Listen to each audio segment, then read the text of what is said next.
We are live. Indiana Hoosiers live 48. No rat poison. No rat poison. None. We're not falling for it. We all saw what Kirk Ferentz said today in the presser about comparing us to that we're the new Ohio State, basically, is what he's trying to get at, comparing our three-headed monster to Jeremiah Smith, Emeka Egbuka, and Carnell Tate. And, he could be right, but, we just can't have the fellas reading that stuff. And they won't, because we have a watchdog for complacency as our head coach, and I wouldn't have it any other way. That's something I should have said on the Iowa show earlier today. I agree. Indiana at Iowa. It is Iowa week. That game will be 3:30 on Peacock at Kinnick Stadium. Yeah, Brad and I played a full-blown away game today. We appeared on the Iowa show. That was at 5 p.m. You can check out that live on the Iowa channel at the Voice of College Football. I'm sure that's going to get cut up into clips. And there was something with YouTube's algorithm where you can't post like the same video on two different channels. So I'm not sure if it'll appear on our channel. It'll most likely appear on the Iowa channel. But yeah, great appearance. Go over there and check it out. Mark and Corey do a great job over there. And Zach was a cool dude. And it was good to talk with those guys, learn a little bit more about Iowa, and be able to take that into our own discussion. Yeah, good guys over there. I will say a little frustrated with Corey comparing Ethan Kaliak-Manis to Fernando Mendoza. I really had to bite my tongue on that show. Really did. I don't know if they're watching. They're probably not. They probably won't even tune in. But, yeah, because they're probably a little too scared. And that's why we come on the show, talk a little smack, and people, they're too scared to come on to our show, because deep down they know. They know. I will say. They know Corey, that we know that they know. Corey. I think they're a little scared.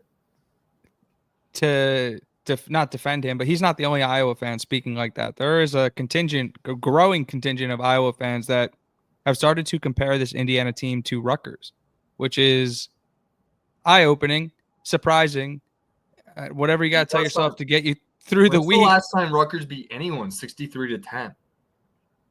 Tell me. I'm literally going to look it up right now. That is, if the Iowa fans, and I'm not saying it's all of them, but if the Iowa fans go into this football game thinking that this Indiana football team is anything like that Rutgers football team, and I'm not sure if shout out to John, super sticker. Holy shit. There we go, John. Let's go. First ever super sticker. Oh, yeah. Wouldn't happen any other way other than John, That's sick. It had to be John.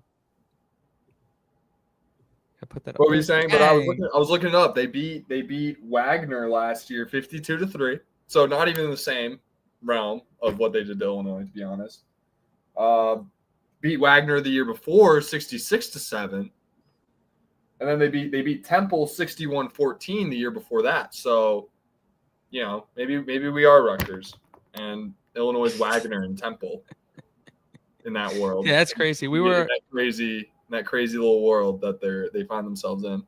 It's a dangerous way to think. Yeah, we were prompted basically or challenged to not be homers when we were talking about Indiana, and then to hear some of the things we were hearing from the Iowa side. We're like, all right, guys, come on. Come on, guys. It was the Iowa show, so we had to bite our tongues a little bit as guests. But I mean, it could have gotten hostile there real quick, and I had to rein it in. And Swanathan says, once Fernando wins Heisman and goes 1-1, Arch will be transferring to play under the almighty Kurt Signetti. A beautiful dream. But I think we got our guy with Alberto. And I think we talked about that before.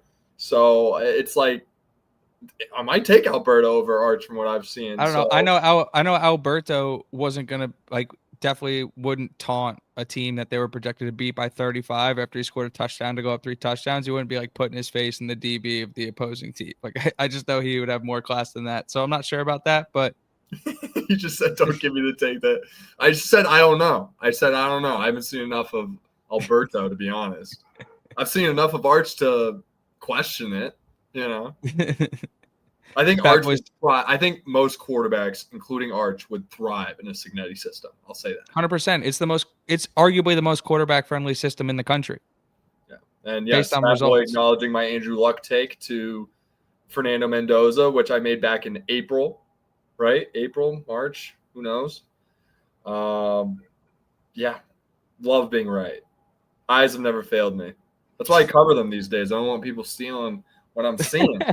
You know, these are. You got a Sharingan back there or something? I got it's Fort Knox. These sunglasses with my eyes. You know, they're valuable.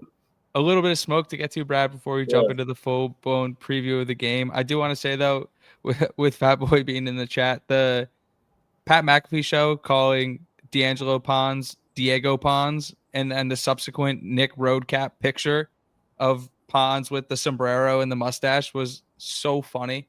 I think that should be used every time he gets picked moving forward. I think It should be legit. used. I think it's funny. Well, maybe we actually had 11. Maybe Diego and D'Angelo were on the field, and we actually had 11 guys out there. Is there something we didn't know? There's something. Do we have 2 Pons? That's crazy. Ponzies? Ponzi? And then just to put the final touches on the Illinois game, we got Players of the Week post. Also, shout out Nick Roadcap for that. We got Fernando Mendoza as the Offensive Player of the Week, D'Angelo Pons as the Special Team Player of the Week, Mario Landino as the Defensive Player of the Week, and the Scout Team Players of the Week were Heath Kaiser, Cam Jordan, and Miles Kendrick. Love seeing Miles Kendrick up there. Love seeing that. I feel like that's a few weeks in a row we've seen a scholarship guy get a scout team recognition, which is always a good sign. You know, you want to see those guys progressing, and they're going up against the ones, so they're getting great reps in practice, and that's part of the system. You know, them getting better. It's like me going up against David Long, Super Bowl champion back in 2016 high school practices. You know, just iron sharpens iron, baby. That's Long actually credits all of his success to those reps. A lot of it, man. You don't get the starting job year 2 at Michigan without going against Brad Loomis in practice. You know, it doesn't happen. That's what everybody says. That's literally what everybody says. We have Lewis Moore's trial tomorrow. Another Lewis Moore trial. I can't remember if this is. I don't think the second one counted because they pushed it, but this will be back in court fighting for eligibility. This is so ridiculous. Pavia's lawyer was literally in court talking about a 7th year, although Pavia kind of said he wasn't going to do that. But just the fact that they're still giving Lewis Moore a hard time about this. You guys played a third of the season already. Let's let him play the rest of the year. We're just going to do this every 2 weeks. Like, what are we doing? So obviously, shout out to Brian Pilon. That is Lewis Moore's lawyer, and hopefully he's doing good work and we get a good result there. Because Signetti yesterday in his presser was asked if there was an update on Byron Baldwin Jr., given we were told day-to-day a couple of weeks ago. He said he would know more yesterday. That was yesterday. I doubt we hear anything on that front. So I'll keep my eyes peeled. Yeah.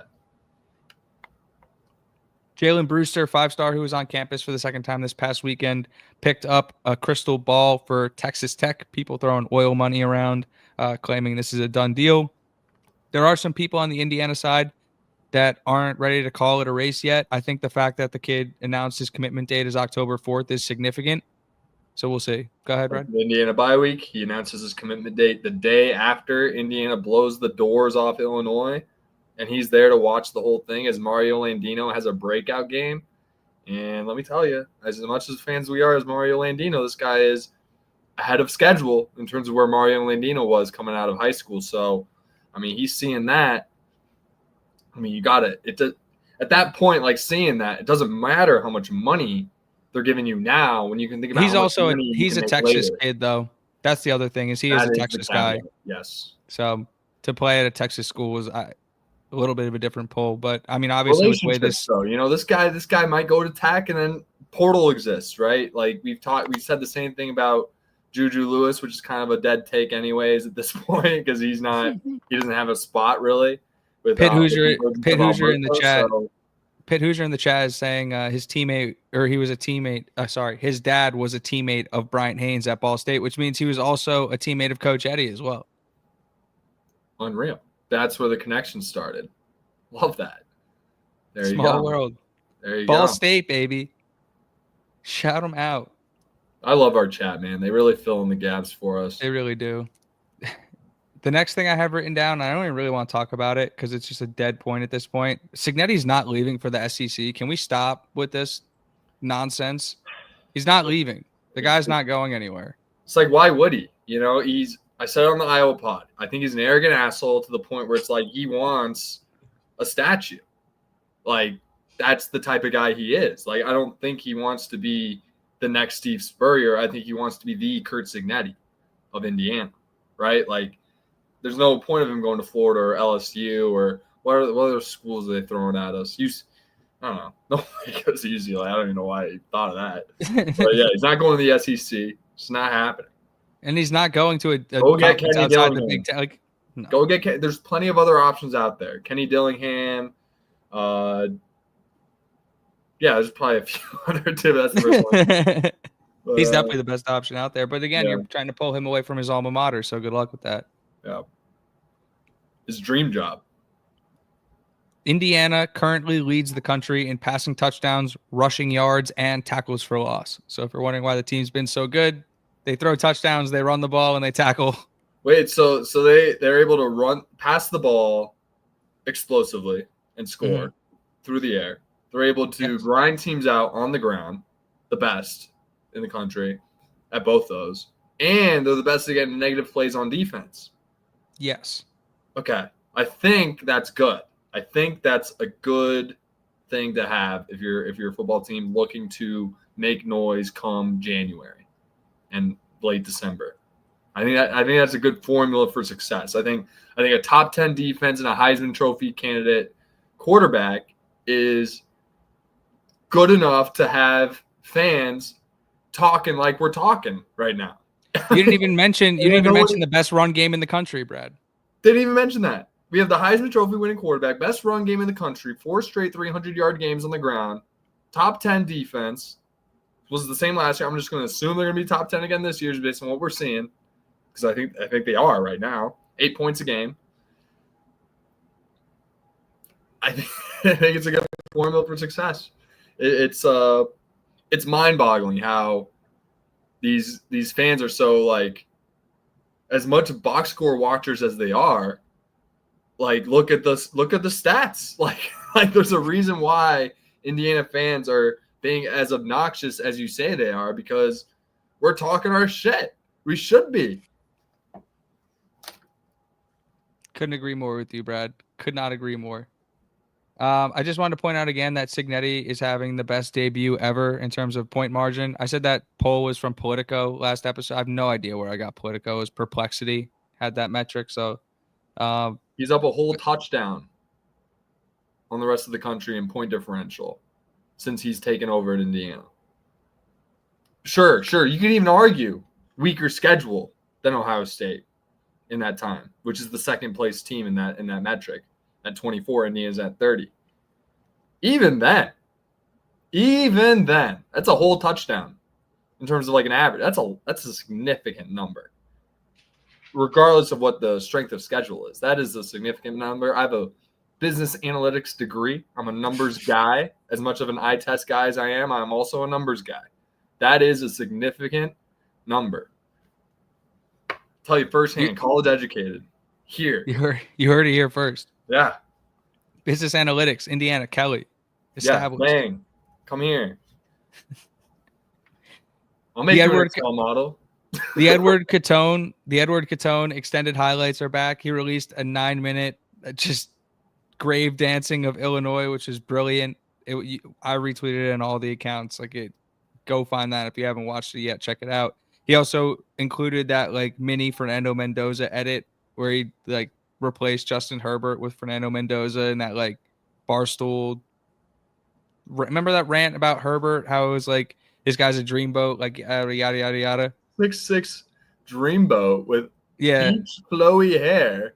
I mean, that's actually one of my favorite videos out of the summer. To be honest, is that whole spiel. He's the pinnacle of men.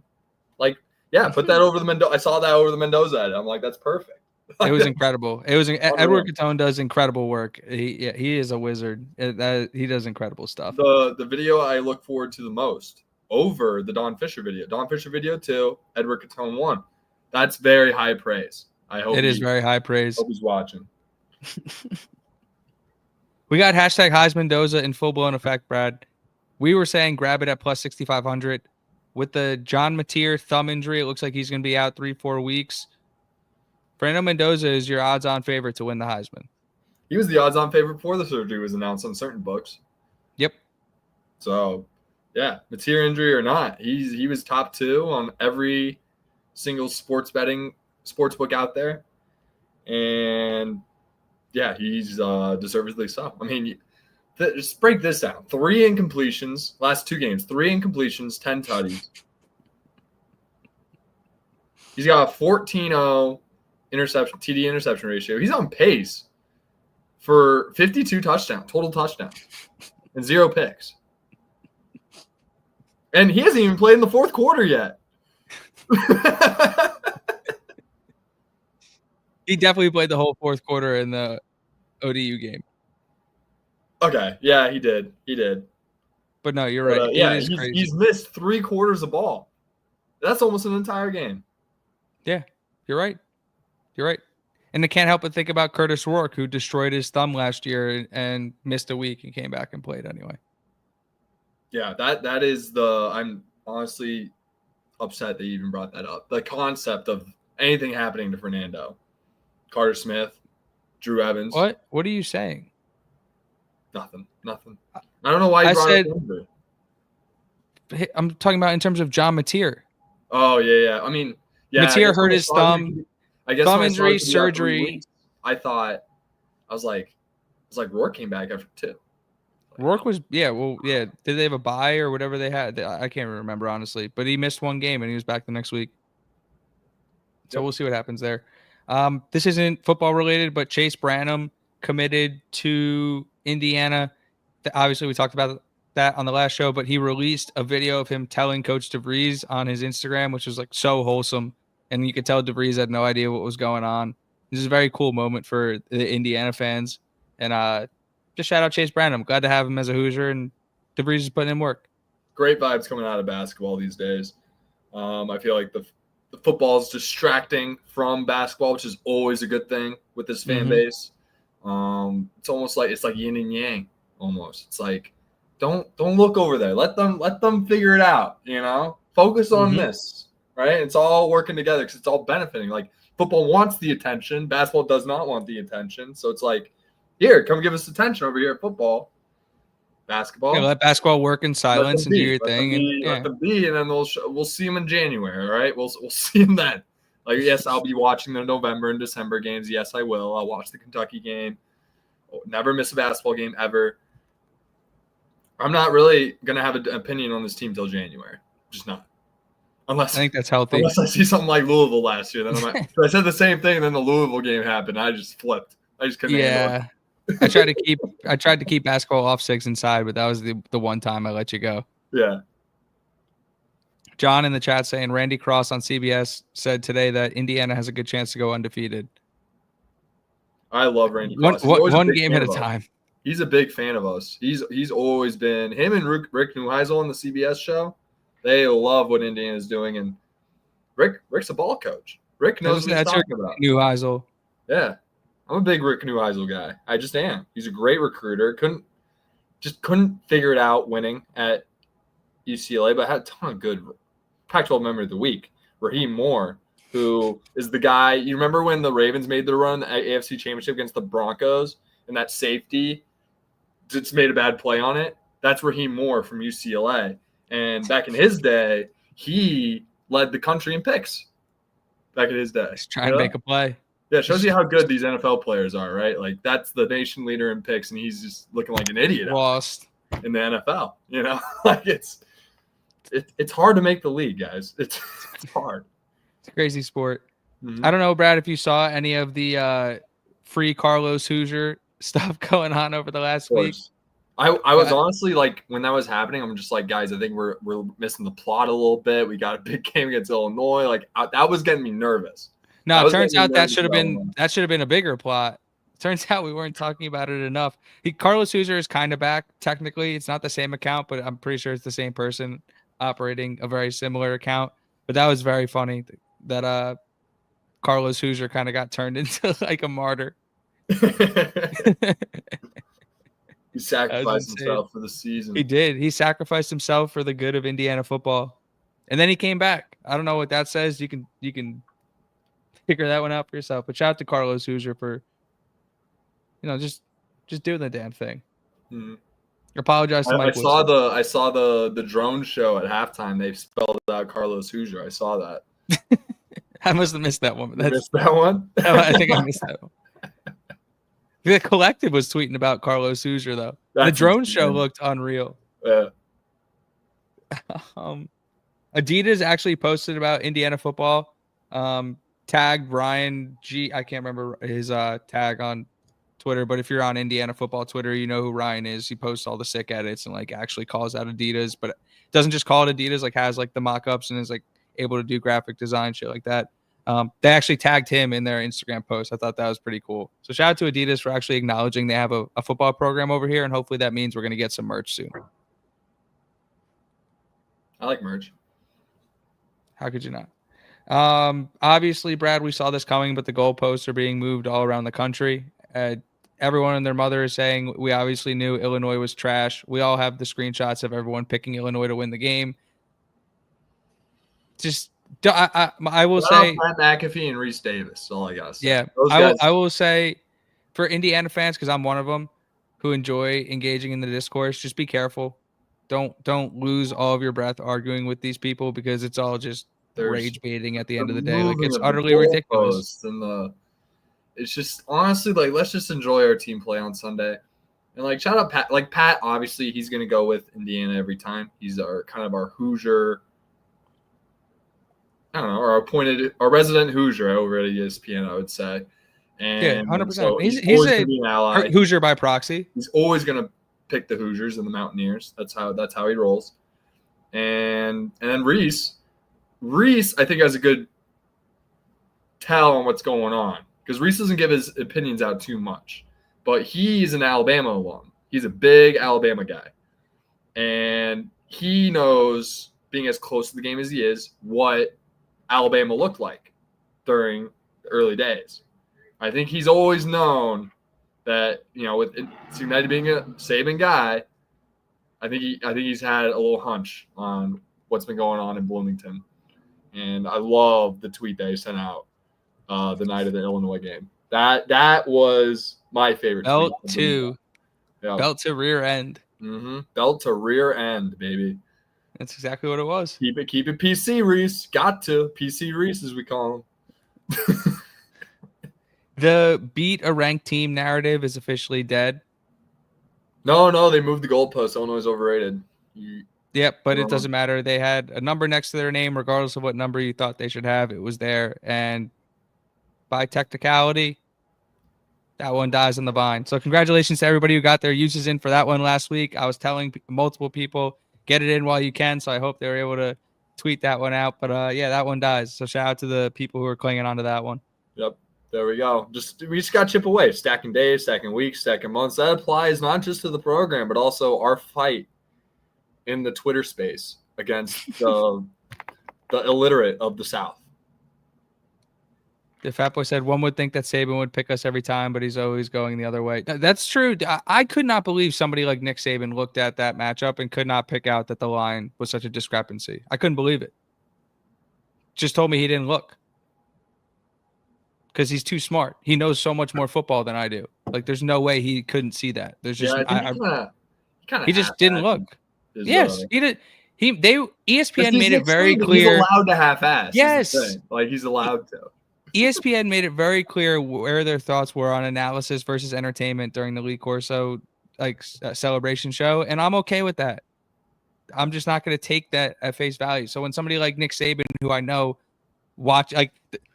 Nick Saban knows football. Like, that's not a fucking statement. I'm just making up. So it's hard for me to imagine he was actually staring at that one closely. Them picking the spreads on game day now is just, oh, God. Like, why are we even talking? Like, I saw them, they were picking the Florida State-Kent State spread. Like, what are we doing? What are we doing here? Like, hey, they got to push ESPN. We're pushing the gambling thing, and we're supposed to do that a little bit too. But it's like, there's more to Can we just not? Did we forget how to just enjoy sports? Like at the same time, like is it just all about the like? I like the first touchdown score. I like throwing on stuff. I still can enjoy the game without putting my whole emotions into what my wagers are on. I feel like people need to do a better job of separating that because sport is I've gone on my little sport spews before, but sport is it's a sacred thing, and it's gladiators competition. It's bigger than a money line, right? Like, in my opinion. Yep, I know. I completely agree. Yeah, completely agree. it's teamwork. And then there was Indiana set or almost set an attendance record. I think it was like 58,000 and change was the official number. And John will appreciate this one. I believe there was a Purdue game in 67 that I think officially beat the number from the other night when capacity was like attendance.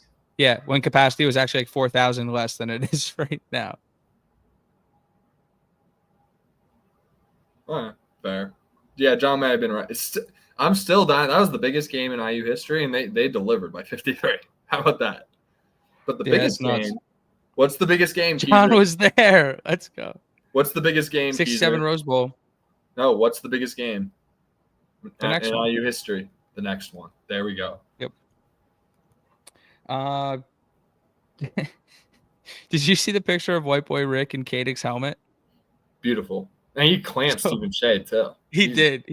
Move. He was getting eviscerated for that. I didn't think twice about it. Then I saw him on the yak just getting chewed apart, and I was like, tough for the white boy. But he did. He put the helmet on. He put his hand in the dirt, and he protected the quarterback. Yeah, he won. Yeah, big time rep. No, I'm glad he did that. We got to get even more annoying. I don't think we've been annoying enough, to be honest. I want us to be the villain. I want everyone to hate us at this point. Like, that's Many what men. I want. Yeah. Wish death upon me. I want that. I want everyone to be picking against us because their feelings are hurt. Like, I want us to like win a couple championships and people still pick against us because they just hate us so much. That's what I want. That's what I want. That's my dream. I have a dream. That's it. It's a good dream, Brad. Mm-hmm. And shout out to Hoosier Review. If you don't know Hoosier Review on Twitter, what are you doing as an Indiana fan? But he put out something today basically saying, if you have an Indiana podcast, drop it below, give you a shout out, gave us a really nice shout out. Appreciate that very much. Love his content. He does great work. And to put the community, it wasn't just our show that he was shouting out. It was a bunch of the different, like All For You Pod was in there. And they putting the spotlight on profiles that aren't as big as his. And that's always really cool. So cool for him to give back. I very much appreciate the words from Hoosier Review. So thank you very much. That was awesome of him to do that. We do this for the love of the game. We try to be a voice of the people, the fan base, while also, trying to be partisan at time. We like to nitpick, keep it real, speak our minds, and do it for the love of the game. I do it for you guys. Don't need any money from this. Appreciate you, John, but I do this for free. Don't quote me on that. John's gonna be like, fine, send it back. No, I appreciate it for sure, but oh my days. Brad, are you ready to preview the Iowa Hawkeyes? Yeah, we can do a history lesson. I can keep it brief though, I try not. I'm trying not to make it a lecture. We're not in college anymore. We don't sit around and have Professor Goom and giving a spew on Iowa football, right? But, it was nice when we were recording the podcast and it was just me and you, and then you would just teach me about all the history of these programs. But I do get it. Yeah, now that we have a much bigger live audience, I'm trying to change it up a little bit. So let's flash back to 1952. With that being said, let's keep it brief. We're going to the 50s. We're going to the 50s. This is the breakout of they have, pre-World War, one. I'm not gonna discuss it. They have a couple conference titles then. But 1952, they hire Forrest Evashevsky. He ends up winning 3 conference titles, goes to 3 Rose Bowls, goes to 2 Rose Bowls and wins both of them back in 56 and 58. Then he wins the conference title again in 60, but they didn't go to a bowl game. I'm trying to figure out, that was his final season, and they didn't go to a bowl game because I guess Minnesota went in over them is what I'm gathering, and they just didn't have that many bowl games back then is what I'm gathering as I'm looking at this live. And then they go into it, and then he becomes the AD, and they kind of go into the dark age, right? They don't win until 1979. So we're talking a 20-year winning hiatus for Iowa. They're I don't know how big football was back then, but they're craving some wins. At this point, they hire a guy by the name of Hayden Fry. Hayden Fry. That's an important name to know if you're going to be a Big Ten fan ever.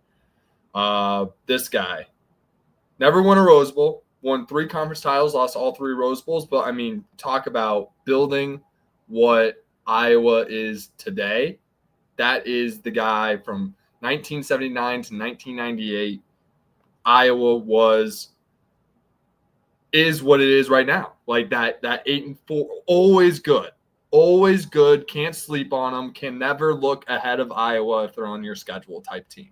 That's what they still are to this day. And he ends up retiring, fizzles out toward the end, and they go and hire the guy by the name of Kirk Ferentz, who was a assistant coach on some of those Iowa teams. But before that, I believe he was the associate head coach and O-line coach on the Ravens. But but he was the O-line coach for Iowa throughout the 80s. Right. And so they take a chance. They bring back one of their own. I think Hayden Fry definitely had something to do with that. He's like, bring over Kirk to take over for me. It'll be great. He's got some NFL pedigree to him.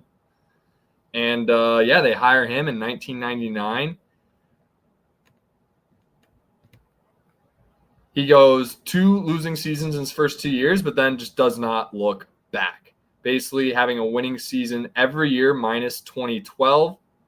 Winning season every year besides 2012 up until now. They've had 10 straight years of 8+ wins in full seasons. So I'm discounting their 6-2 year during COVID. But that's a good rate of winning right there. That's 9-3 rate right there. 6-2. That's basically 9-3. So they're still on the pace. Like just the amount of consistency that this program has had since the hiring of Hayden Fry in 1979, unbelievable. If they never got the national title, which is why they'll never be considered a blue blood, but it's hard for me to find a program that has only had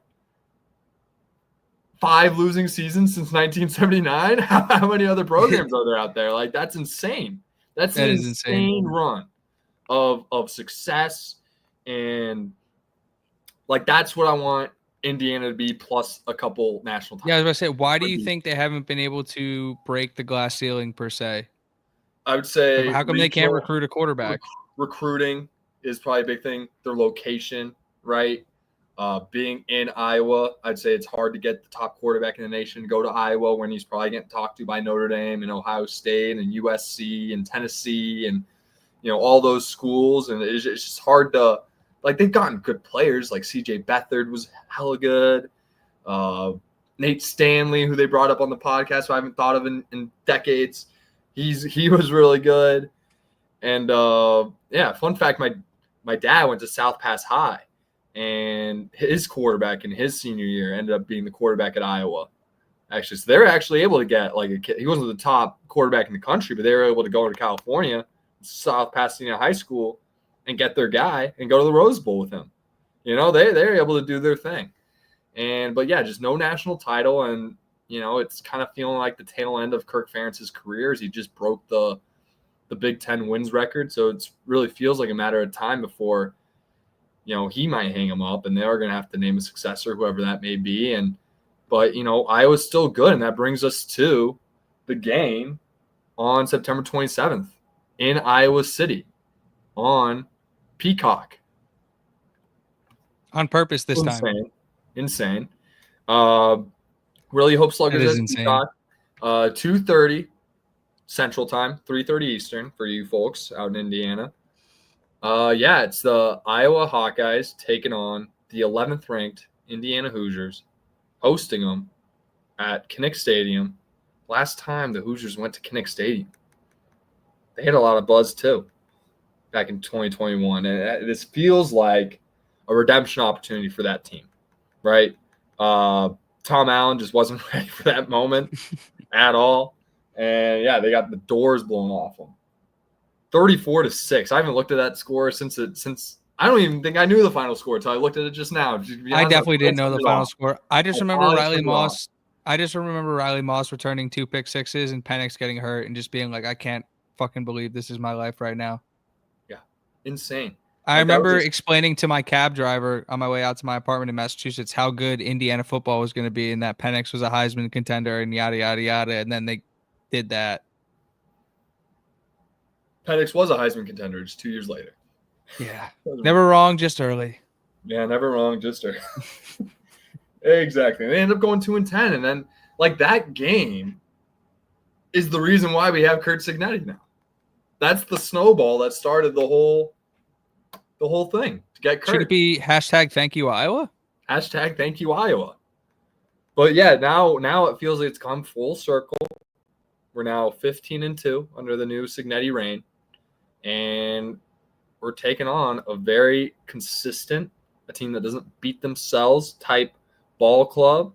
Yeah, they can't throw the ball, but on a given day, they probably could. They can figure it out. They got a good coaching staff.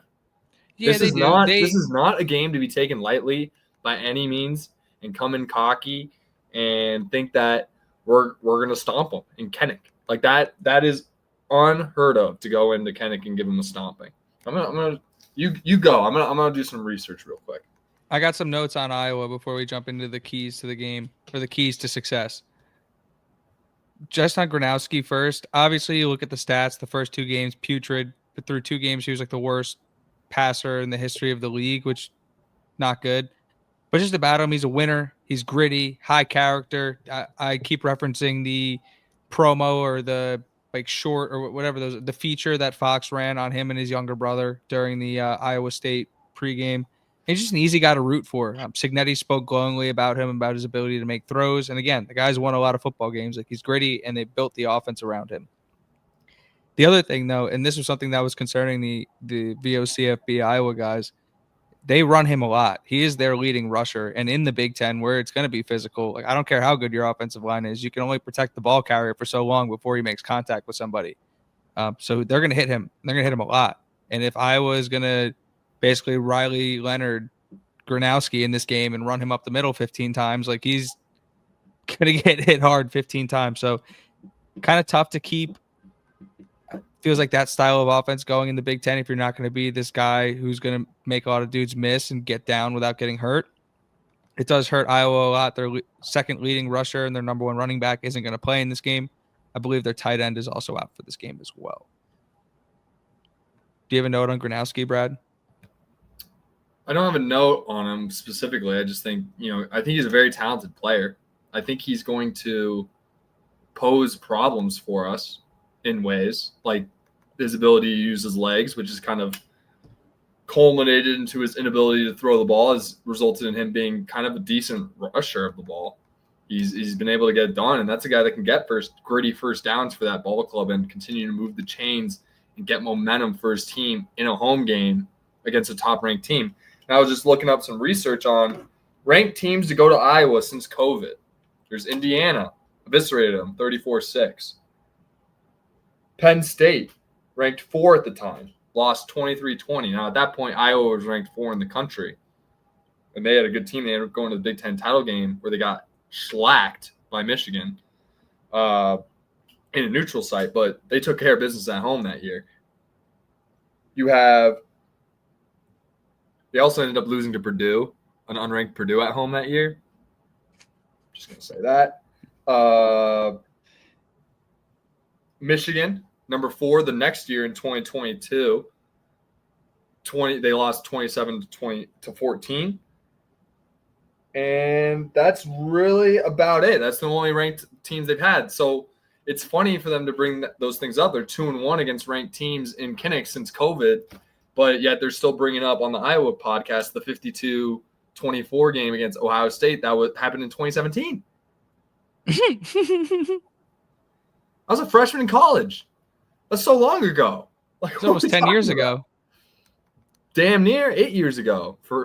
Actually 8 years ago. And, is this the same old Iowa? Like, who played for Iowa in that game in 2017? Who was their quarterback? Well, dude, I'll tell you what, they had much more talent on There you go. Well, they probably and who was playing tight end and who was playing receiver and who are the running backs? Like, I'm not like who are those playmakers that are going to help Gronowski out in this game? Because you're going to see Indiana's going to put 10 guys in the box in this game. They're going to make them throw it. They're going to be like, "There's the receiver. Go ahead, throw it. Please throw the ball. I dare you." Like there's going to be 9 guys in the box the entire game. Yeah, I am a little worried. I think Caden Weechin's a really good player. Yeah, that was my next. He was my next in the special teams game and on offense. They can get him going. They don't get him the ball enough, Brad. He's got like 10 touches on offense for the year. They have one receiver with 8 catches. Everybody else is under that. The fact that this dude doesn't get the ball more often was like my biggest. I literally wrote down they need to get him the ball more. But he leads all qualified returners in the Big Ten in kick return yards, punt return average, kick return average, and touchdowns in both. He is by far their best weapon. He killed Rutgers in the kick game. Signetti already noted it. He went 104, 105 yards untouched. Brandon Frankie's going to be massive in this game. And whether it's Quinn Warren or it's McCarthy.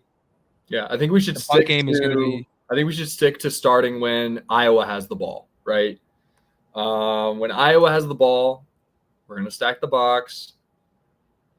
We're one of the best rushing defenses in general, even when we don't stack the box. So, like, we might not even have to, right? Like, that's not, like, a thing that we really do. Like, we're just a good run defense. We don't need to stack the box. We have it figured out, especially with Landino breaking out like he has. We have him, and then they're backed up by 2 senior veterans with Ratcliffe and Wheeler, and they got freakish athletes in Wyatt and Kamara, and it's just going to be too much for them to run the ball, and then that's the strength of their team is running the ball, and it's almost like it poses in our like let's pretend that's a wash, right? Let's imagine, okay. It's amped up. They have the home edge. That becomes now a wash, if not Iowa slight edge. Let's imagine that, right? I'm not saying that's what's going to happen. No, let's just call it that. They're still going to have to score to a point where they're going to catch up when we have the ball, to where they're going to have to throw it. They're going to have to throw it, and it's just their weapons. Our DBs are so fucking good, right? Jamari Sharp's kind of figured it out. Right, that we do have some susceptibility. Signetti called it out with the safeties. Like Louis Moore and Farrell have been great, but there's been at times apparently miscommunication on the back end where we could get exposed on a deep ball. Now that won't matter if Mikael Kamara and Wyatt and Daly and Landino and Tucker are in Gronowski's face. That won't matter, right? And yeah, that's how I envision. It's just hard for me to imagine this Iowa offense getting 20 points. And it's hard for me, and I'm trying not to talk about moving on to when we have the ball, but it's hard for me to imagine we're not scoring 20, because I don't think that's ever happened in the Signetti era. Besides Notre Dame and Ohio State. And these teams are not – this is not Notre Dame and this is not Ohio State. This is Iowa. A good team, albeit, but I don't think they're playing in the national title this year. I'm just going to go out and say it. I don't think Iowa's playing in the national title this year.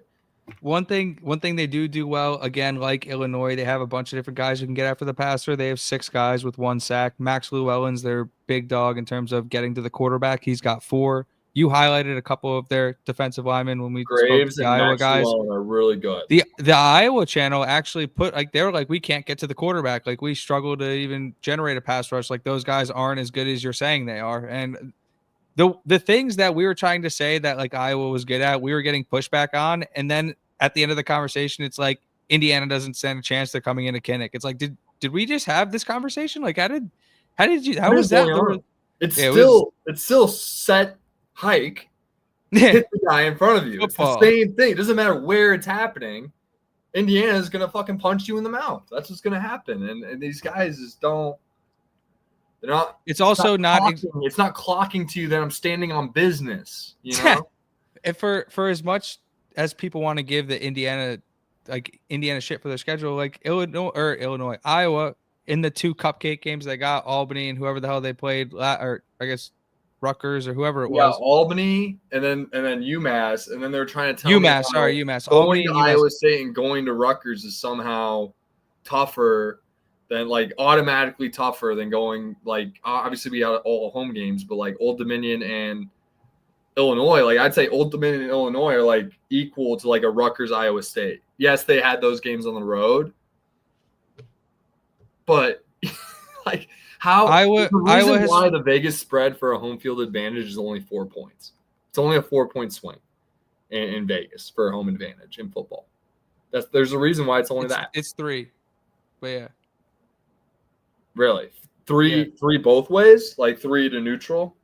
No, so if you're if it was a pick'em on a neutral field, you're the home team becomes a 3-point favorite. Okay, so it's a 6-point swing. I was wrong. I said 4. It's 6 is what I meant. Yeah.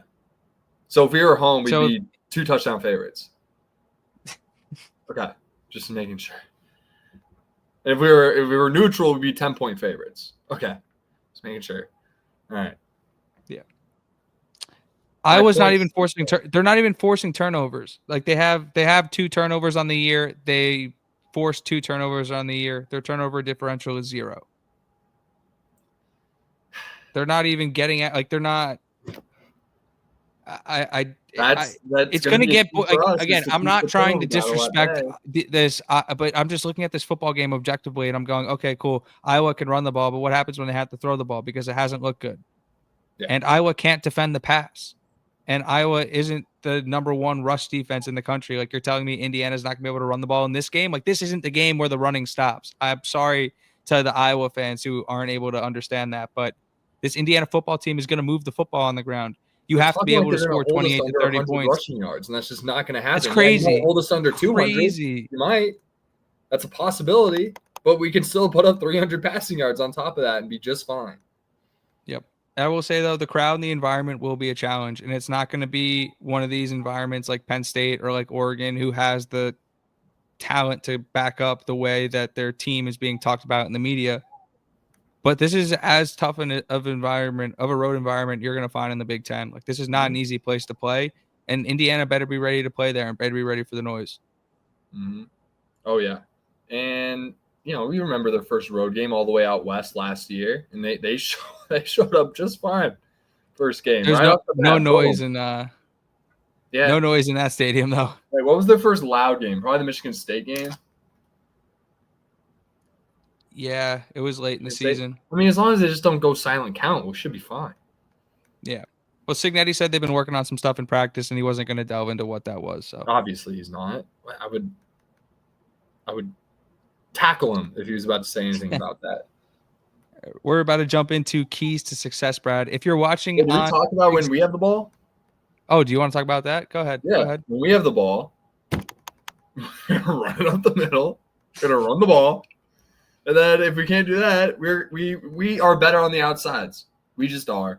Apparently Deshaun Lee has been struggling, according to the Iowa guys. That's their best corner. He's going to have to go up against Surratt. If he's struggling, I can't imagine who's guarding Coop and who's guarding EJ. That's what I'm saying. There's no days off in this Indiana receiving corps. Good luck. You're not hiding him somewhere. Man, and special teams, I guess we'll get into keys of the game because we'll talk about special teams and that. Well, I was going to say, if you're watching on the Sigs Inside X or Twitter page, hop on over to YouTube. You can hop in the chat, comment, subscribe, hang out on YouTube. But keys to success, Brad. I just have in big letters, Indiana is not Rutgers. That's not a key for us. That's a key for the Iowa fans if they're listening. To understand. No, do not make that mistake. And it's not big. That is so disrespectful to this Indiana football team. That is so disrespectful. I would love to. Man, I need to tell Brian Haynes that they're saying this. I need to tell him. We need to tell Fernando Mendoza. They think he's Ethan Kaliak-Manis. We need to tell Sig that the Iowa fans think his offense is just like Rutgers. Probably have an aneurysm. God, yeah. Did you see sidebar again? Did you see the writing on his hand last week? Yeah, I couldn't quite read it. It was attack and then different. It said attack and then 3 names. Chris and I couldn't make out the other two. One was Chris. I don't know. Couldn't That tell you dude's what those mean. wired. I The way couldn't that tell you guy's what that wired is means. just full-blown psychopath coach. I love it so much. I can't believe that's our coach. I can't even tell you what that meant. I'm trying to figure. I was looking at Illinois' roster. I'm like, who is Chris? Why are we attacking him? Maybe it was the defensive coordinator, or maybe it was a pundit, or maybe it was a fan that said something to him when he was walking to his car one day. Who knows? The thing is that, like, I know this team's going to show up. It's just like which Iowa shows up is my biggest concern. That's going to determine the scoring margin of the game. And yeah, it could get weird. It could be a lot like last week. Yeah, I think it's going to – we'll get into it. Key number one, stop Mark Gronowski. I went over it before. He's their number one leading rusher. He's obviously the quarterback. He's going to touch the ball every time. Again, there's not –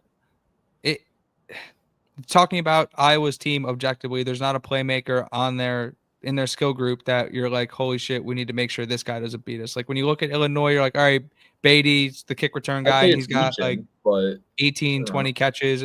There's one guy on their team that's got 8 catches. I guess focus on that guy.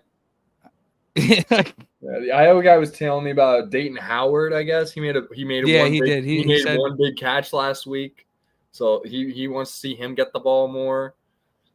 But no, this is Mark Gronowski's offense. He's going to be getting the ball. Mark Gronowski.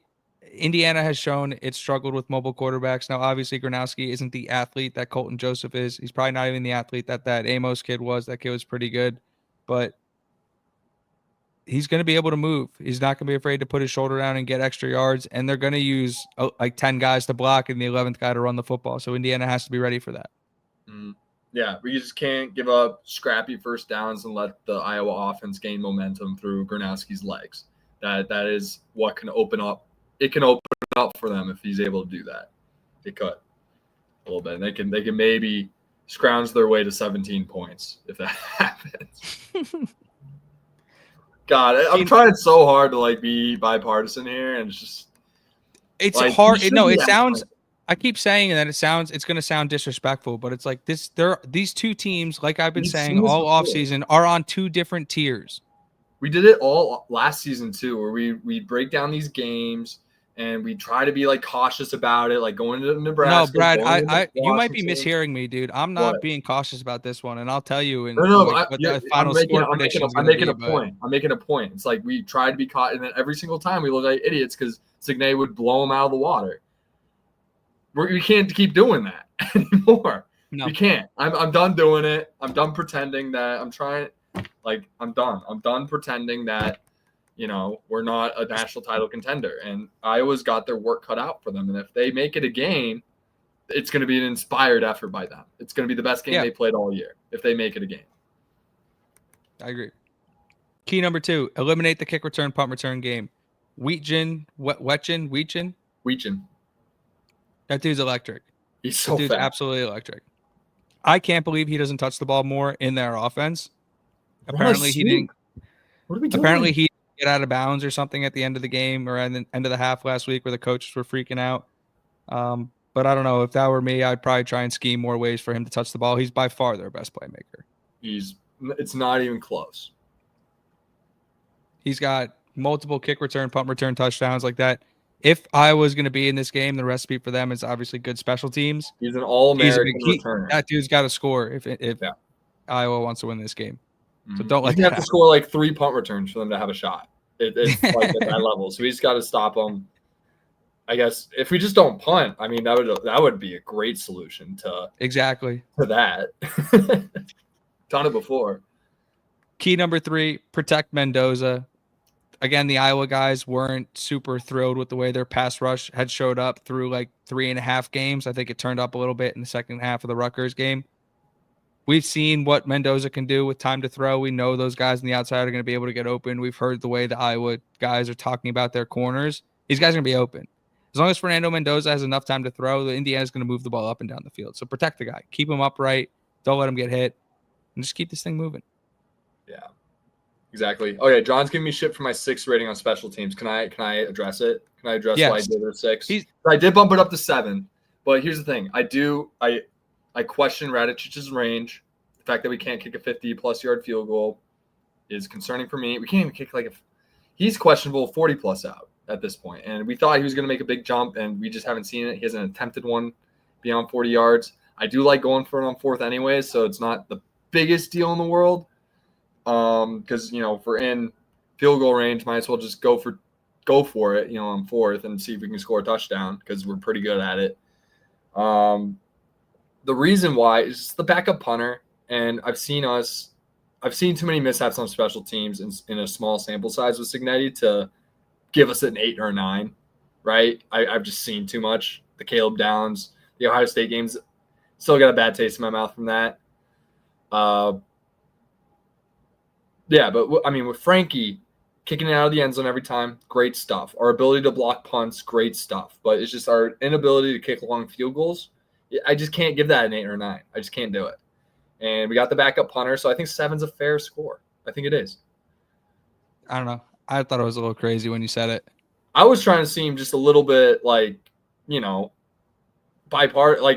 crazy, to these guys that I was going 9-9 on offense and defense, which obviously the main two phases. I mean, listen, I only said 9 for offense because Mendoza doesn't run a 4.4.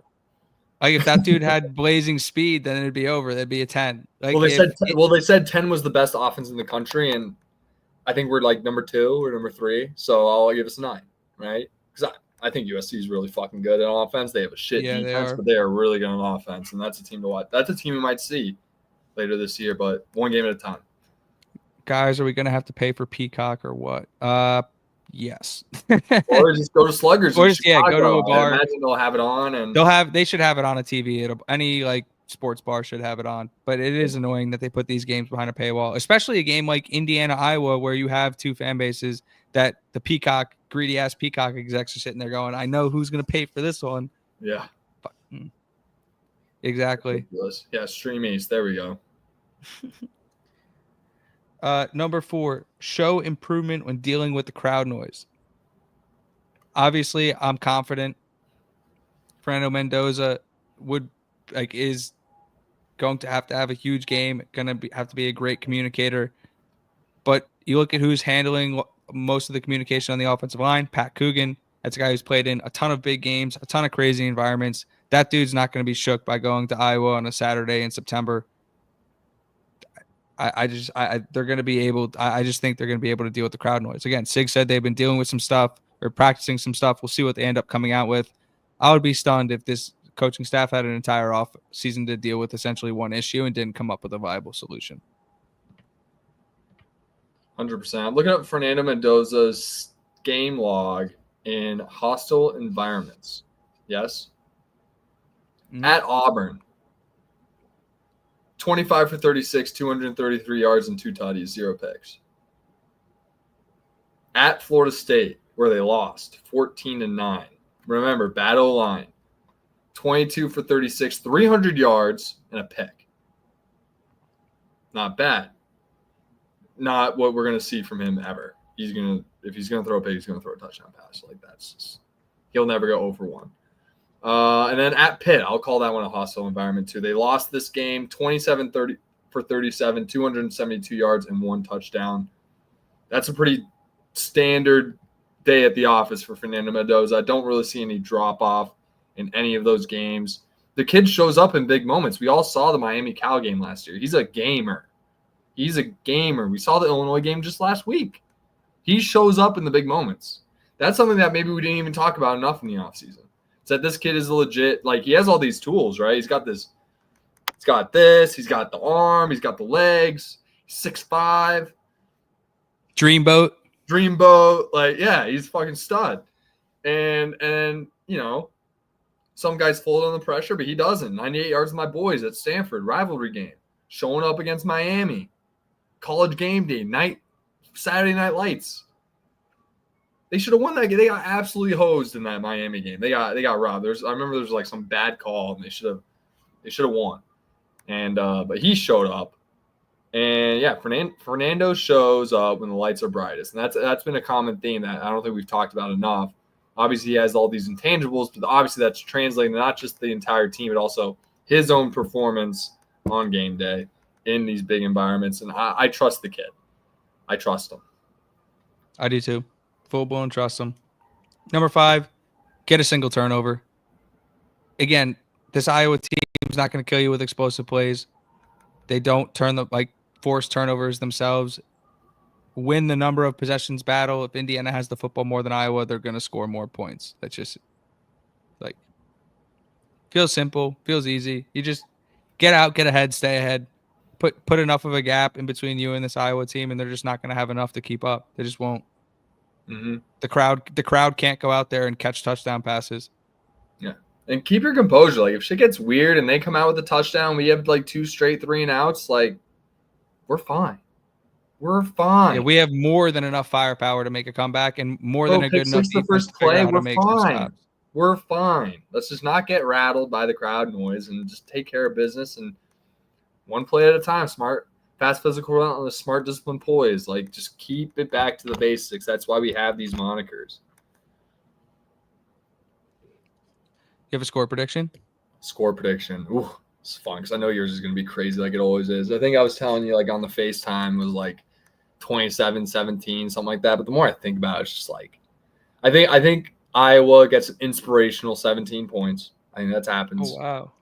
I think that happens just because they're at home. I think they score early and they don't score in the second. I think they have 17 at half and they don't score the rest of the game.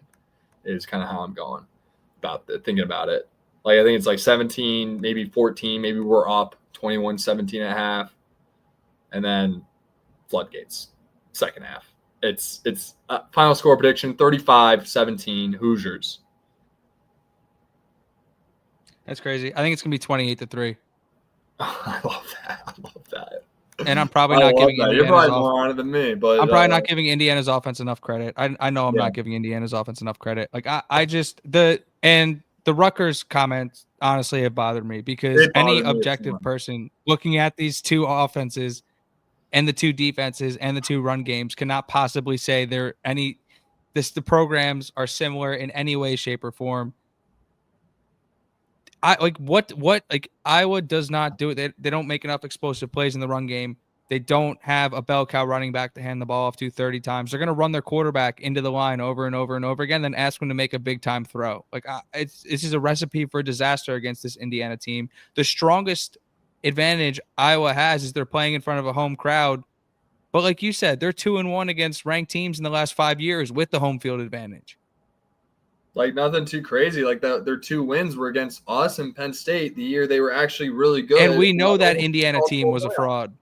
Yeah. We know that Indiana team was misranked. They went 2-10 that year, and they ended up they won the Big Ten West. They went to the Big Ten championship. Like, that was a really good Iowa team. They're not as good as they were that year.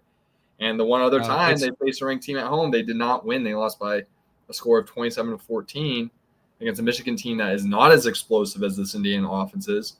It's very similar run games. Defense, very, very similar in a sense. Maybe Michigan's might be slightly better, which is kind of why I have that 17. Like, if I'm not comparing us to Michigan. The point is, if Iowa had USC's passing attack and was like number 1 in the country and throwing the deep ball, like, I'd be a little bit nervous if they'd be able to put up points. But you look at where the biggest issue in Indiana's defense is Cignetti's been saying it's the safeties and not being lined up properly, and we saw what happened on the long touchdown with Illinois. Iowa doesn't. That's not Iowa's game. Are you kidding me? Like, they're going to drop back and throw the ball deep 40 times a game. Like, they're just going to completely change who they are as a program for this one. It's even if they do, that's how you get to 17 for them. Like, that's like, that's what I'm anticipating. Like that's how they get there, is doing that. Yeah, it's gonna. I think it gets ugly. I just can't take 44 passing yards against UAlbany. I just can't take that seriously. It's gonna be a tough road environment. It's not. No, there's gonna be Indiana's gonna have 8 or 9 guys in the box the entire game, and they're gonna say, "Beat us with your arm." And I don't think that Iowa has the guys that can get open against our secondary. And if I'm wrong, I'm just wrong. Yeah, I think you're gonna see a lot of 3 line. I think you're gonna see a lot of Roe Hardy and Jones in at the same time. I think you're gonna see a lot of our 4-man drops, keep no rover, those type of formations, and until they are able to beat us through the air, it's gonna stay like that all game. I think it's gonna be a long day. I like the Hoosiers. I like the Hoosiers a lot. That's why I do a podcast on Tuesdays. Yeah, I could be playing volleyball right now. Could be playing basketball with Fumagalli. Yeah, and just I skipped the gym today, dude. Because I did the Iowa show. So usually I rip the gym right before this show, and yeah, maybe that's why energy. I have all this pent up energy. Because they were telling me that like hitting the gym, that's supposed to be like reviving you, but I guess after a long day, it's just not it for me. But yeah, maybe I gotta keep this going, with the energy. My energy was a little low on Sunday. I had a long Saturday. So yeah, we'll keep the fire, and we're gonna go stupid dummy lit at Iowa City redemption game for 2021. Win it for Carlos Hoosier. Win it for Mike Penix. Win it for TA. I think somewhere TA sees he needs it. Iowa. He needs it right now. You cannot tell me there's somewhere around where TA is like, I don't see TA as like, oh, they're winning without me. No, he's such a positive guy. No, it's got to make his heart happy. There's no totally way. Rooting for us. He loved the state, loved the school. He's out there smiling somewhere. And we paid him $10 million to go away. He's not. There's no way he hates us. There's no ill will. No. Hell, he might come back as a defensive analyst. I could see him doing that. So I love Indiana.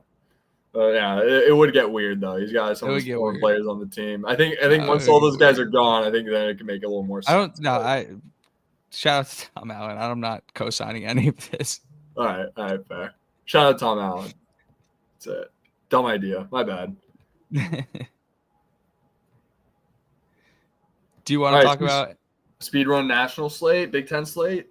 Yeah, let's speed run the Big Ten slate. I don't care about the national slate, to be honest. Is there anything significant in the top 25 that we can talk about? It's not Big Ten. Oh yeah, LSU Ole Miss. I want to talk about that. It's a ranked matchup. I thought it was Georgia. No. Can we talk? Well, no, dude. Whit Weeks posting, making it official with Lane Kiffin's daughter. Did you see that? Yeah. See that? See, many are saying that this gives LSU an advantage. No, God, not so fast, my friend. No. Oh, you just gave Lane Kiffin, the Wonder Kid, youngest an angry father in NFL history, the Wonder Kid. People forget Lane Kiffin is a literal prodigy head coach. Prodigy. You give that guy a chip on his shoulder at home. It's LSU. I'm taking the Rebs. Thank you. And I put LSU in my playoff this year. That coming out public this week. They're gonna have an extra hour of practice every day. Those dudes are all gonna be locked in. They better be. If they weren't, they should transfer. That's crazy. I like the Rebs in this one. I don't care if it's Trinidad Chambliss or Austin Simmons. Doesn't matter. I think the Rebs are taking this one. That's a system where you just plug and play either of those kids. And then, Alabama, Georgia. Wow. Wow. Go Dogs. I like the Dogs there. Dogs at home. It's at Georgia, right? I like the Dogs at home. Is this the first time they played there since 2015 or something stupid like that? Is that what I saw today, or was that a wrong stat? Hold on. Oh, Florida State gets Virginia. Could you imagine if Virginia beats Florida State? This is the first trip to Athens since 2015. Yes. Confirmed. That is ridiculous. Could you imagine if Virginia beats Florida State? How funny that would be for the Indiana scheduling narrative. Virginia wouldn't help us at all. No, I think it would be funny because people would be like, look, that's the team Indiana was running from if they beat this number 8 ranked Florida State team. That'd be bad for us. People would be coming at it would be hilarious. Yeah. It would be good. We'll laugh it off. All right, Big Ten. Big Ten conference, it just means more.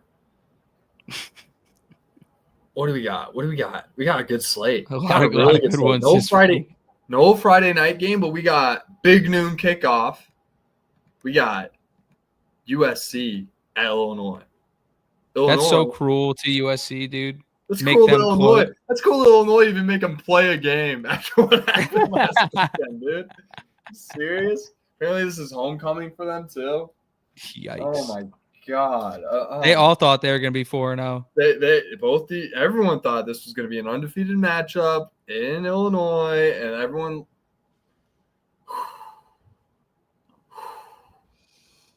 Jaden Mayava was in my preseason top 5 for Big Ten quarterbacks. He's reigning it true. He's leading the country in passer rating. He's ahead of Fernando Mendoza in that sense, which is telling me that Lincoln Riley has found his flow when it comes to the offense. I mean, he's got Mekhi Lemons, got Jacoby Lane, got tons of weapons. Mayava's doing his thing. The offense looks great. Defense is bad. But from what I saw from Illinois, I like the Hoosiers. I like the Trojans in a shootout here. I think it's tough for them traveling across the country to what was supposed to be a rocking crowd. Obviously, it's funny. The crowd for Illinois is going to definitely take a hit after that. Like, there's no way they're not doubting themselves after that performance last week. So I actually think USC catches a little bit of a break from the crowd. But the fact that, again, they were bookended. They were the last team to play last week, the first team to kick this week. Cruel. I still like USC, though. I still like USC. If Xavier Scott isn't healthy and they're going to run out that same secondary they just ran out, like, good fucking luck covering those guys. Guess the spread. Oh, God. Probably USC -4. 6.5 for USC. Yeah. Yep. I think USC's legit. Like, USC, Oregon, Penn State, Indiana, Ohio State. That's like 5 legit playoff teams. And then you got Michigan, a wild card in the round. They're just hanging around. Washington's really good. We'll talk about it more. Rutgers at Minnesota on Big Ten Network at the same time. The Ethan Kaliak-Manis Bowl? Yes.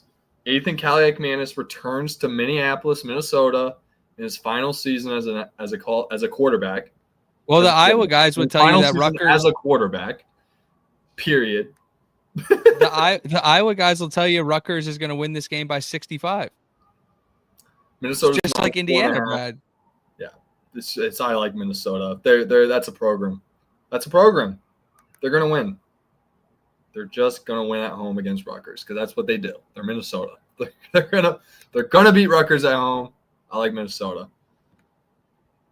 I'm with you. This one's interesting. CBS.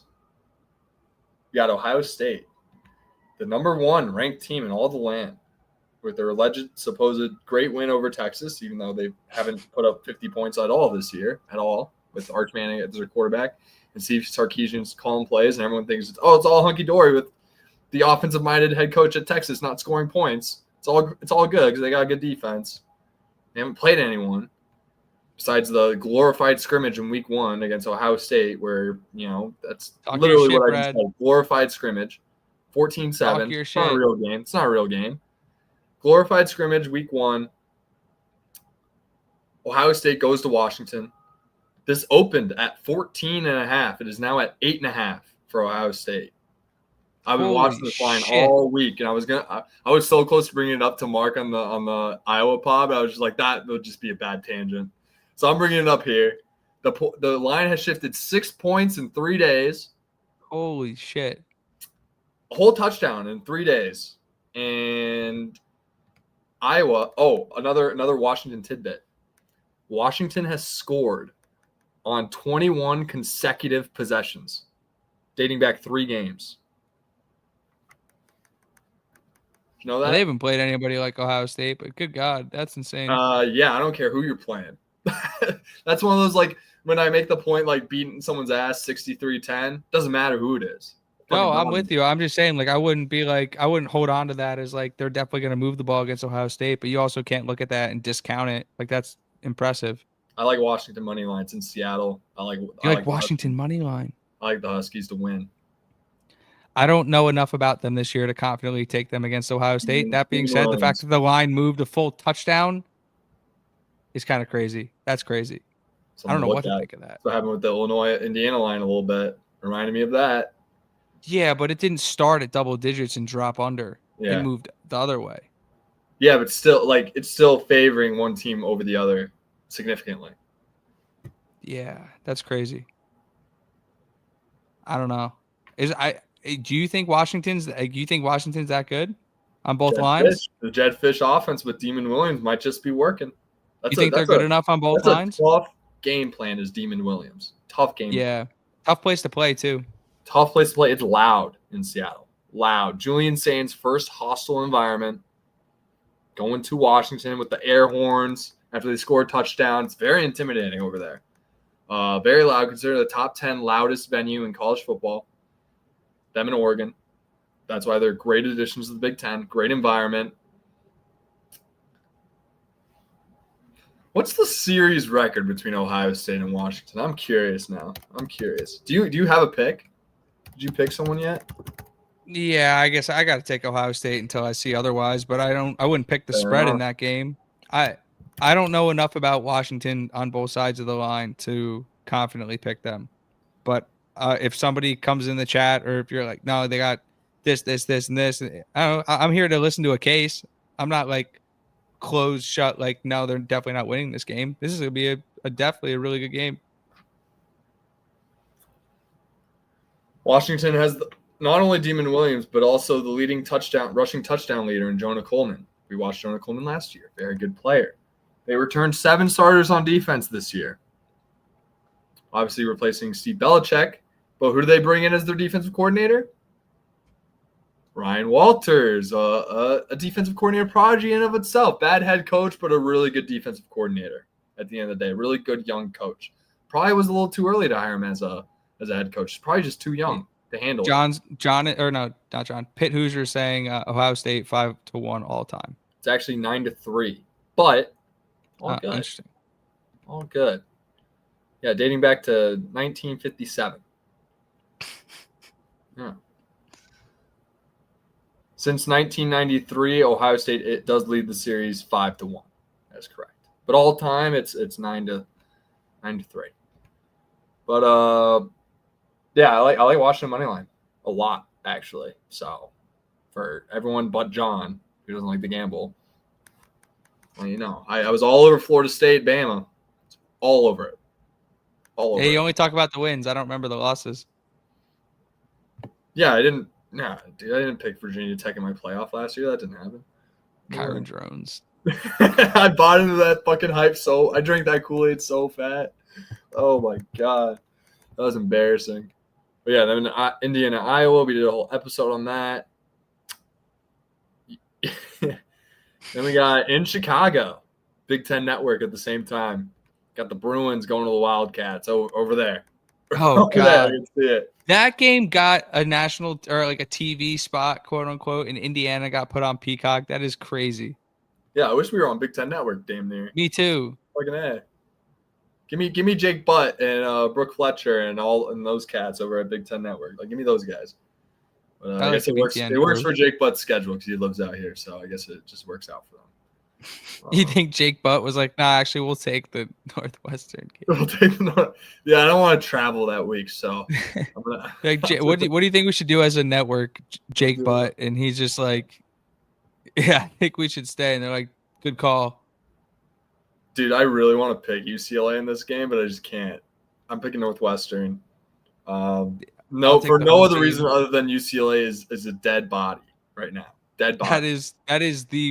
That is as good a reason as you can possibly get, Brad. Yeah. They're dead. They're just dead. They don't have a pulse. They talk about beating a team with a pulse. Like, UCLA literally does not have a pulse. They don't have a pulse. 0 pulse. Crazy. You're trying to tell me Old Dominion's a bad win. Crazy. All right.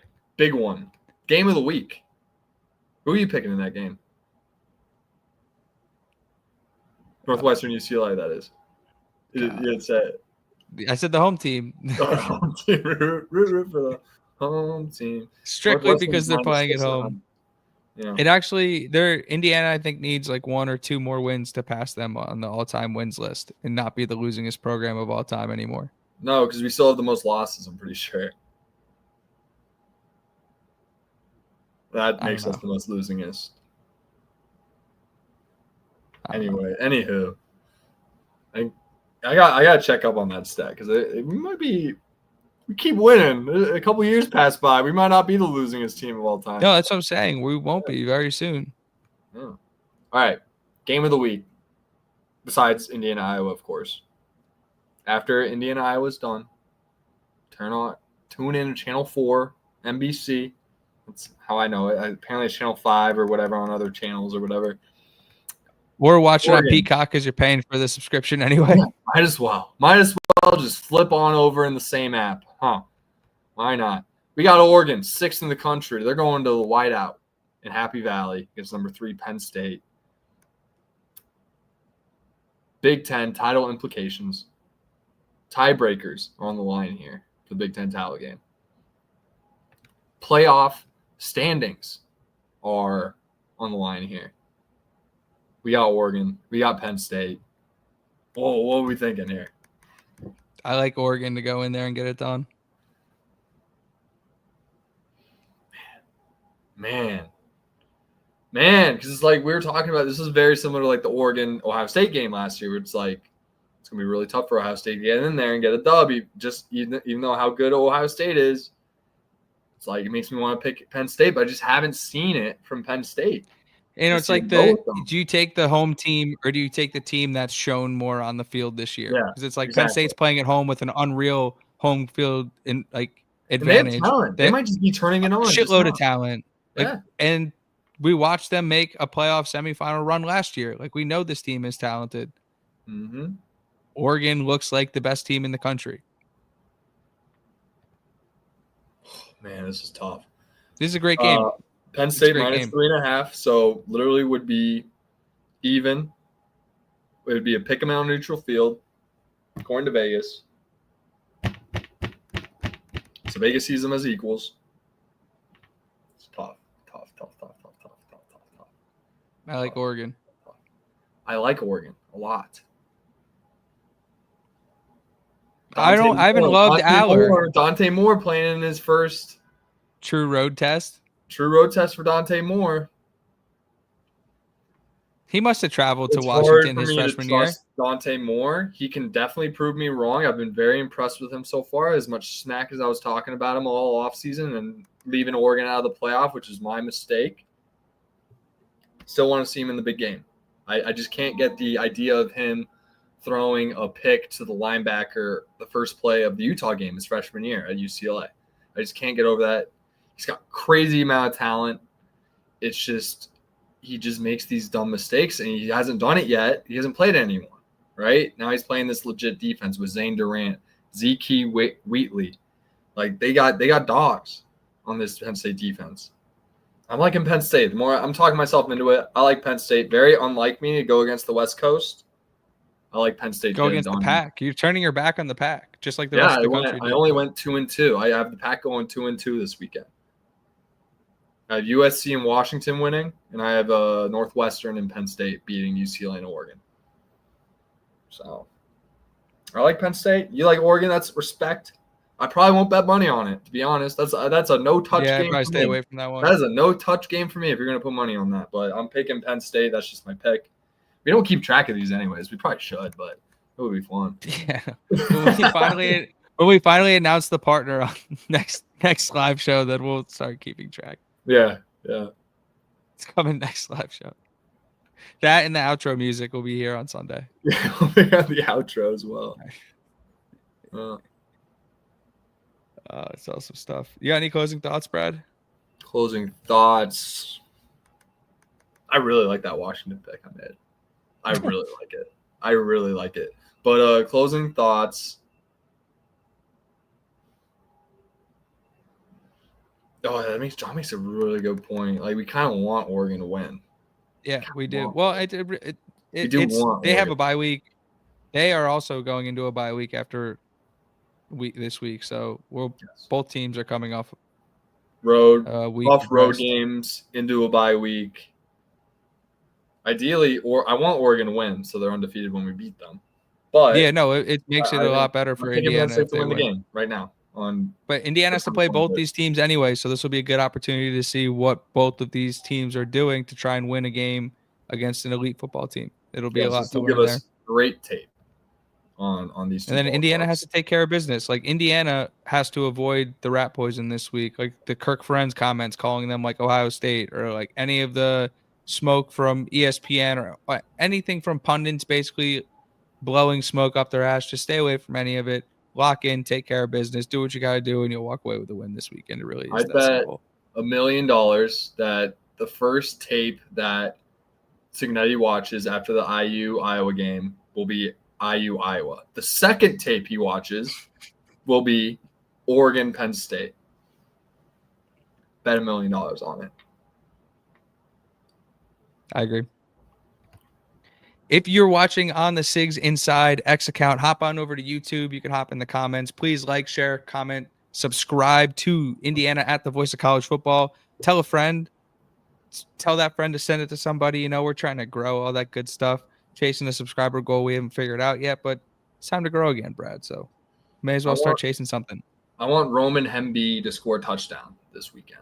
He hasn't scored all year. No, people aren't giving Roman Hemby enough credit for being as good of a pass catcher as he was the other day, especially on third down and critical downs. Like, he was great. I want him in the end zone, though. That's all I want.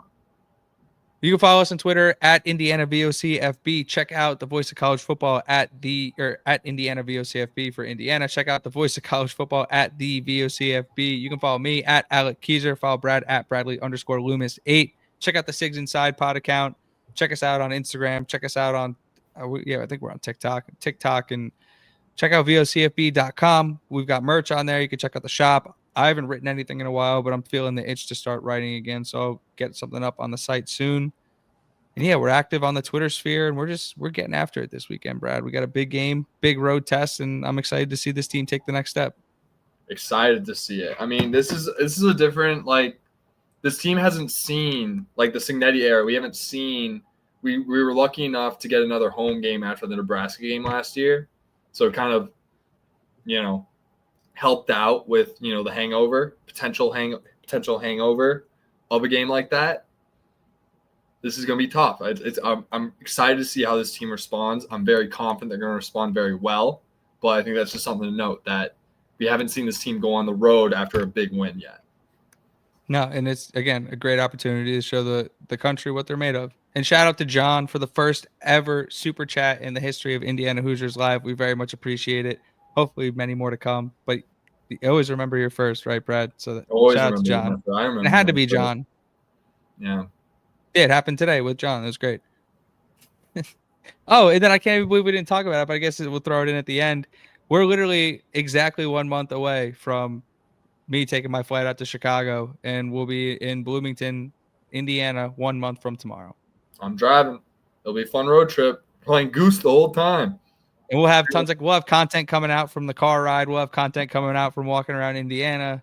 And yeah, I'm excited to get out there. That'd be good. Yeah, that's a good idea. We should get some X videos on there. I'm gonna drop another Goom on the go on my way to Sluggers. I really dropped the ball with Goom. I think you should say it. We're gonna get some videos on X. I don't think you should say it the other way around. What did I say? Don't worry about it. I'll tell you after. Videos on X is exactly what you meant, and it's good stuff. Shout out to the Hoosiers. Big time opportunity this weekend to continue to prove to the country they are the team we say they are and that they think they are, and just excited to watch this team play football. We'll talk to you guys. I'll be back. I'll actually have a reaction video after the game on Saturday because it's a 3:30 kick, so I won't be stuck out and about. I'm back home, so no delays there. And then Brad and I will be back Sunday morning. So appreciate you guys for hanging out. Go Hoosiers. Go Hoosiers.